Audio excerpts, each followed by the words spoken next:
Bismillahirrahmanirrahim. Assalamualaikum warahmatullahi wabarakatuh. Puji syukur selalu kita aturkan kehadirat Allah atas segala nikmat yang kita terima. Untuk kesempatan ini mari kita akan melanjutkan kajian masih seputar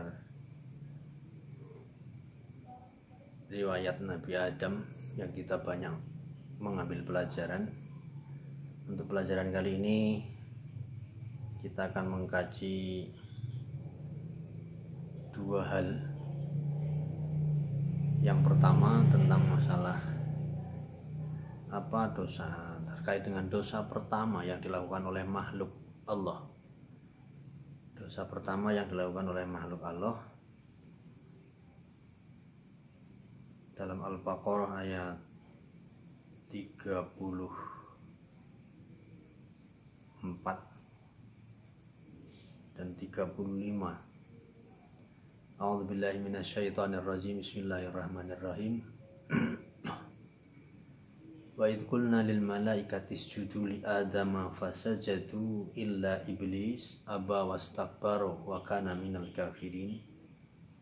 Wa qulna ya adamu uskun anta wa zawjukal jannata wa kula minha raghadan haitsu syi'tuma wa la taqrabu hadhihi syajarata fatakuna minadh dhalimin. Dosa pertama yang perlu kita ingat dari kisah Nabiullah Adam di awal-awal ini adalah dosa yang dilakukan oleh iblis ketika dia diperintah wa idh qulna lil malaikati isjudu li adama fasajadu, dan tatkala kami perintahkan kepada para malaikat untuk usjudu, sujudlah kalian semua, li adama, kepada Adam, fasajadu, mereka semua sujud, illa iblis, kecuali iblis. Aba wastakbaru, iblis itu menolak, wastakbaru, dan menyombongkan diri, wa kana minal kafirin, dia termasuk golongan orang-orang yang kafir.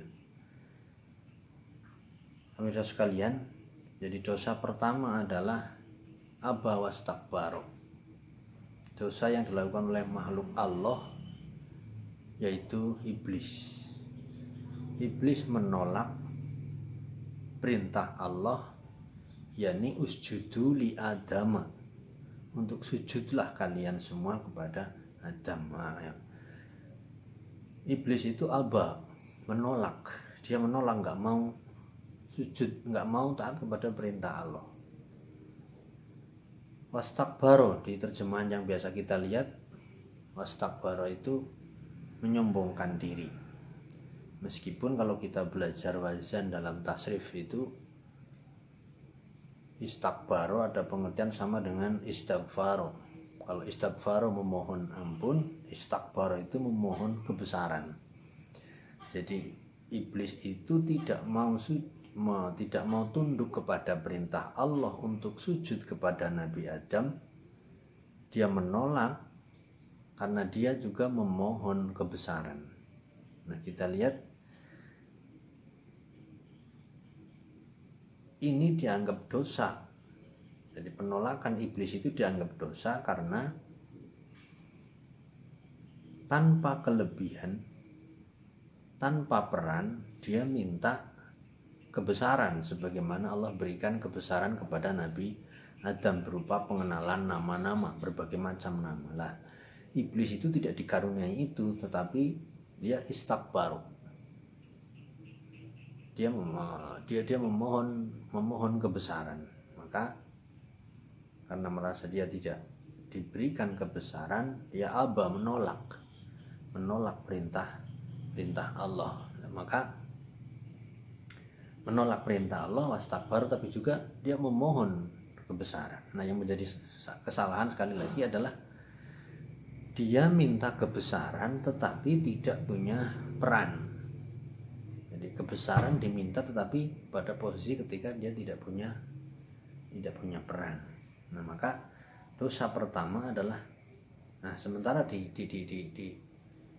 ayat yang lain kita mengerti bahwa iblis itu melakukan kesombongan dengan mengatakan, ya Allah, engkau ciptakan aku dari api, sedangkan Adam dia dari dari tanah, maka tidak mau iblis itu kemudian taat kepada perintah Allah untuk sujud kepada Nabi Adam. Maka jadi dosa pertama makhluk Allah itu adalah dilakukan oleh iblis berupa istakbaru, menyombongkan diri atau minta kebesaran tetapi tidak ada potensi, tidak ada peran. Jadi sebuah kesalahan besar adalah ketika kita sombong tetapi kita tidak punya sesuatu yang disombongkan. Kalaupun kita punya, seberapa kita punya, tidak ada apa-apanya. Apa yang kita punya tidak ada apa-apanya. Katakan kita kaya, akan ada banyak orang yang lebih kaya dari kita. Katakan kita menganggap sebagai orang yang berilmu, kemudian sombong, padahal banyak sekali orang yang lebih berilmu dari kita. Maka hakikat kesombongan itu sebenarnya hanyalah milik Allah. Kebesaran itu hanya milik Allah, maka makhluk tidak boleh atau tidak layak untuk menyombongkan diri. Jadi dosa pertama adalah sombong. Maka berhati-hatilah, setiap kita selalu dari bangun tidur saja sudah memiliki potensi untuk berbuat sombong. Mungkin berpakaian yang lebih, mungkin berdandan yang lebih, mungkin berkendara untuk pergi bekerja dan seterusnya dengan sesuatu yang berlebih atau melebihi orang lain. Kemudian dosa yang kedua makhluk pertama adalah dilakukan oleh Nabiullah Adam sebagaimana kita bahas di sesi-sesi sebelumnya. Wa qulna ya Adam uskun anta wa zawjukal jannata dan seterusnya. Jadi Adam itu memiliki dosa adalah dia tamak.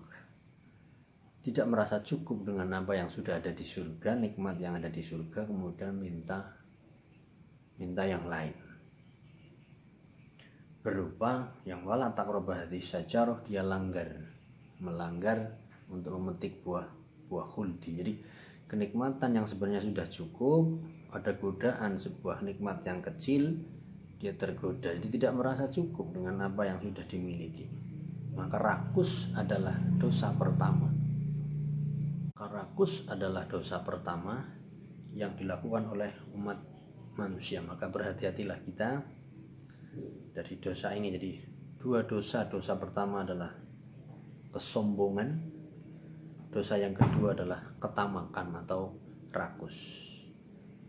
Sombong akan selalu ada mengganggu keimanan kita, rakus pun demikian. Kemudian hal kedua adalah apa perbedaannya dosa yang dilakukan oleh iblis dan Nabiullah Adam. Jadi kalau iblis itu berdosanya, dia itu aba wastakbar, menolak perintah. Sementara kalau Nabiullah Adam itu dia taat kepada perintah, berniat untuk menghindari larangan, tetapi karena tamak, lalai, maka kemudian melupakan larangan. Lalai, jadi kelalaian itu menjadikan Adam lupa terhadap larangan, maka dia melakukan larangan, hilanglah banyak nikmat. Jadi bedanya di situ, iblis benar-benar menolak, kalau Adam itu melupakan perintah dan larangan itu karena dia lalai. Maka dalam ayat yang lain dalam Quran surah Toha itu disebut 115, A'udzubillahi minasyaitonirrajim, bismillahirrahmanirrahim. Walaqad ngahidna ila Adama min qablu fanasi. Sungguh pernah kami perintahkan kepada Nabi Adam dulu, fanasia, tetapi dia lupa. Jadi Adam itu pernah mengalami perintah dan larangan, tetapi Adam lupa. Itulah penyakit kita. Maka marilah kita perkuat ketaatan kita dengan melaksanakan perintah dan menjauhi larangan Allah itu dengan azam, tekad yang kuat untuk benar-benar melakukan perintah dan benar-benar berniat menghindari larangan. Demikian, billahi taufiq wal hidayah. Assalamualaikum warahmatullahi wabarakatuh.